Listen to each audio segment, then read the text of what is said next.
What if one simple daily habit could sharpen your memory, clear mental fog, and make your mind feel alive again? Have you ever experienced this? You have a word on the tip of your tongue, but no matter how hard you try, it just won't come out. Or you forget someone's name just seconds after they told you. Or how about this? You walk into a room in your own house, stop at the doorway with your mind completely blank, and have no idea what you went in there for. These small mental short circuits can be frustrating, and over time they begin to plant an unsettling doubt. Am I losing my memory? If you feel this way, you're not alone. And the most important thing I want to tell you is this. This is not a sentence you have to accept. Many people believe that memory fades with age and that there's nothing you can do about it. But what if I told you that's not entirely true? What if there were a 60-second exercise designed by a neurologist that could help awaken your memory starting today? Stay with me because I'm going to show you exactly how to do it and the fascinating science behind it. I am Dr. Richard Ben, a neurologist, and I've spent my career fascinated by the mysteries of the brain. Hundreds of patients have come to my clinic with the same concern that may have brought you here. Men and women in their 60s, 70s, and beyond. People full of life who suddenly feel like their minds are starting to betray them. They tell me about the mental fog, the difficulty concentrating, the effort it now takes to recall information that once came effortlessly. And in their eyes, I see not only frustration, but fear. Fear of losing independence, of becoming a burden, of watching their most cherished memories fade away. My mission is to replace that fear with knowledge and to give you practical tools because modern neurology has confirmed something truly revolutionary. Our brains have an extraordinary ability to change and repair themselves at any age. This ability is called neuroplasticity. Think of your brain not as a machine that rusts, but as a garden. If you neglect it, weeds grow and flowers wither. But if you care for it, water it, and provide the right nutrients, that garden can bloom again, no matter how many winters have passed. What I'm about to reveal is a form of brain gardening, an incredibly simple method that requires no pills or expensive equipment. It's a 60-second routine that anyone can do from their chair. It's the same kind of exercise I've refined with my patients, often with results they themselves could hardly believe at first. Let's talk about one of the most damaging ideas about the mind. That memory loss is a normal and inevitable part of aging. Society repeats this message constantly in jokes, in movies, and little by little we accept it as truth. When we forget our keys, we think it's just age. But this belief is toxic, not only because it's inaccurate, but because it leads to resignation. If we believe nothing can be done, we do nothing. We stop challenging our minds, and without realizing it, we accelerate the very process we fear. We give up before we even begin to fight. But science shows us a different reality. I've had the privilege of studying people I call superagers, individuals in their 80s, 90s, and even 100s, with minds as sharp as someone in their 50s. Their secret isn't just luck or genetics. The common denominator is a lifestyle that keeps their brain active and nourished. Whether intuitively or intentionally, they've been practicing neuroplasticity their entire lives. They've been tending to their brain garden. Neuroplasticity is the brain's ability to create and reorganize its connections.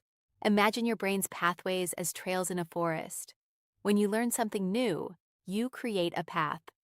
Each time you repeat that action or recall that information, the path becomes wider and easier to travel. If you stop using it, it becomes overgrown. But if you use it frequently, it turns into a highway. What's incredible is that this ability does not disappear with age. It remains there, ready to be used. This means that even if some of your neural pathways have weakened, you still have the power to build new ones. The exercise I'm about to teach you is a precise tool to do exactly that. It's a short but intense routine that pulls your brain out of autopilot and forces it to create and strengthen those connections. It combines a simple physical movement with a mental challenge, creating a synergy far more powerful than either part alone. Before I show you how to do it, I want you to meet one of my patients. His story is a powerful example of what your brain is capable of. Let me tell you about Ramon. He came to my clinic at 78 years old, brought in by his daughter, who was very worried. Ramon was a retired carpenter, a proud man who had used his mind and hands to create beautiful, precise things. But lately, his brain had been failing him. "Doctor," his daughter told me, "my father is fading. He used to be the life of the party. Now he stops in the middle of a sentence because he forgets what he was going to say." The other day, he couldn't remember the name of his youngest grandson, Lucas.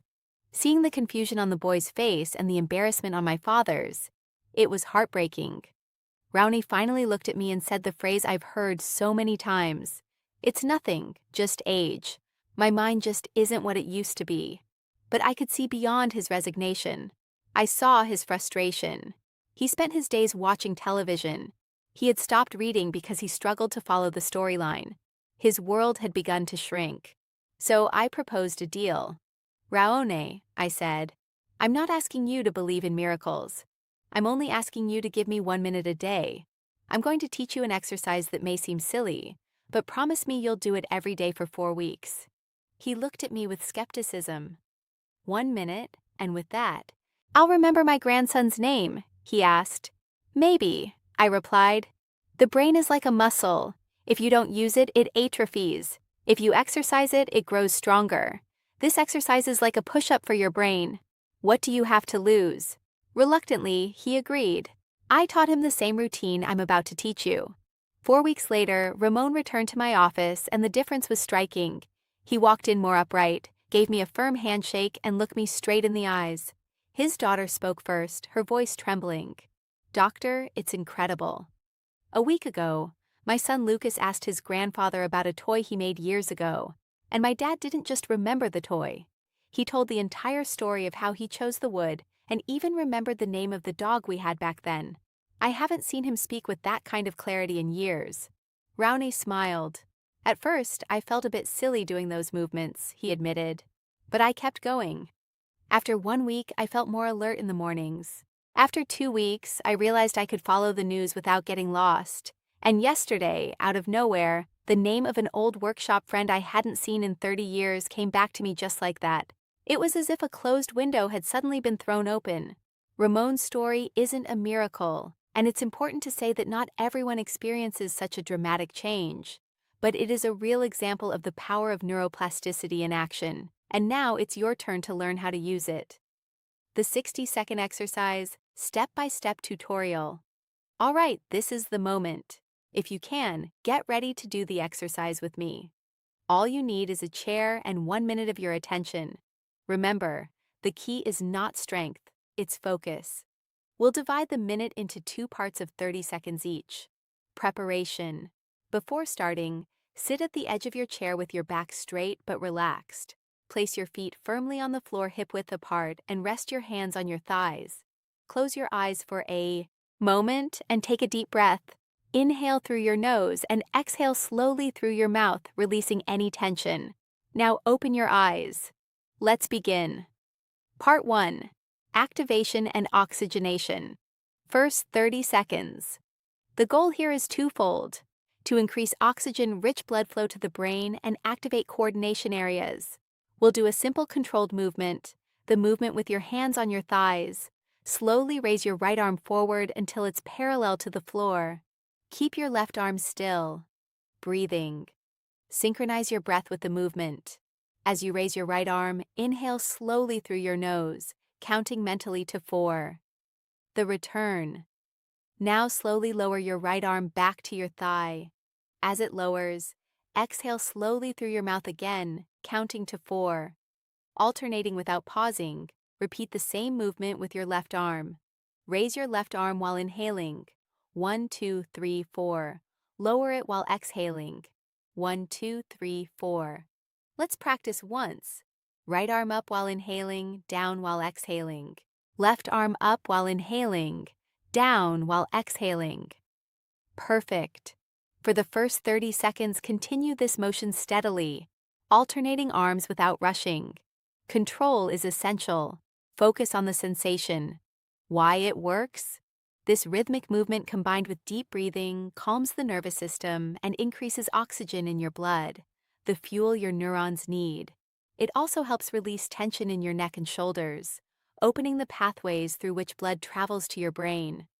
The coordination aspect wakes up your brain, preparing it for the next phase. Part 2. The mental challenge. Last 30 seconds. This is where we ignite neuroplasticity. You'll continue the exact same physical movement, but now we'll add a mental task. The key is to do both at the same time. This dual tasking forces different parts of your brain to communicate intensely, building new neural pathways. The mental task, while continuing the arm movements and breathing, begin naming things that belong to a category. The category. Start with something simple. For example, fruits. Execution. As you raise your right arm while inhaling, say apple. As you lower it while exhaling, think of the next one. As you raise your left arm while inhaling, say banana. Continue. Orange, strawberry, grape, pear, anything that comes to mind for 30 seconds. Don't worry if your mind goes blank. That's normal. Breathe and wait for the next word to come. The goal is not to set a record, but to keep your brain in active search mode while your body moves. The full 60-second routine. From second 0 to 30, sit upright and begin the slow controlled arm movement synchronized with your breathing. Focus only on that. From second 31 to 60. Without stopping the movement, add the mental task. Start naming items in your chosen category like fruits until the minute is up. And that's it. 1 minute that can begin to change your relationship with your mind. Why this combination works? By forcing your brain to manage both a motor task and a cognitive task at the same time, you stimulate communication between different brain regions, like the frontal lobe, attention, the cerebellum, coordination, and the temporal lobe memory. It's like asking an orchestra to play 2 melodies at once. To do it, the musicians, your neurons, must create new harmonies, new connections. That's neuroplasticity in action. How to improve common mistakes and small secrets. The real magic lies in consistency and progression. How do you level up and keep the challenge alive? Your brain is smart. If you do the same thing every day, it adapts and the exercise becomes less effective. You have to keep it engaged. Week 1. Start with simple categories. Start with concrete categories. One day choose fruits, another day animals, then furniture, clothing, and so on. Week 2. Words by letter. Increase the difficulty. Choose a letter and name all the words you can that begin with it. For example, with the letter P, dog, bread, ball, door. This forces the brain to search for information in a different way. Week 3. Countdown. This is a classic. While moving your arms, count backward from 100 in steps of 3. 197, 94. If you lose track, don't worry. Breathe and resume from the last number you remember. Week 4 and beyond. Get creative. Mix and combine. Name cities around the world or people's names that start with a certain letter. Snorts. The golden rule is simple. If it feels too easy, it's time to change it. The right level is when you feel a slight effort. That's the sign your brain is working. The 3 mistakes you must avoid. The first is rushing. This is the most common mistake. Moving your arms too quickly and breathing shallowly. It's counterproductive. Rushing creates stress, and stress is poison for memory. The goal is calm and control. Slower is better. The second is inconsistency. Doing it for 3 days and then forgetting it for a week won't work. The brain needs repetition. It's like watering a plant. It needs a little water every day. A good trick is to attach the habit to something you already do. For example, right before my morning coffee, I'll do my 1-minute exercise. The third is doing it with distractions. Don't do it with the TV on or while talking to someone. That minute is an appointment with your brain. Your attention is the chisel that shapes new neural pathways. If it's divided, the result weakens. 3 secrets to boost results. Drink a glass of water beforehand. Your brain is largely made of water, and proper hydration is essential for it to function well. Drinking water before the exercise is like giving your brain high-quality fuel before starting an engine. Use a gentle smile. It may sound a bit cheesy, but it works. Just before you begin, form a slight smile. This simple gesture sends a signal to your brain to release neurotransmitters that improve mood and enhance learning. Teach it to someone else. One of the best ways to reinforce something is to teach it. Share it with your partner, a friend, or a neighbor. When you explain it, your brain organizes the information, strengthening your own neural connections. Plus, you'll have someone to motivate you. There you have it. The 60-second exercise that has helped Ramon and many others clear mental fog. It's not magic. It's applied neuroscience, simple and accessible to everyone. Your brain has a capacity for recovery that you may not even imagine.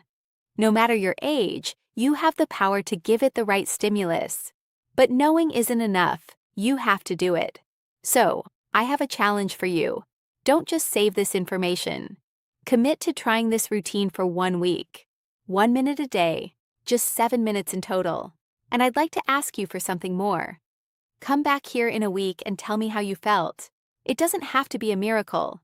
Maybe you just noticed you were a bit more alert or remembered a word that usually escapes you. Write week 1 done and share whatever you noticed.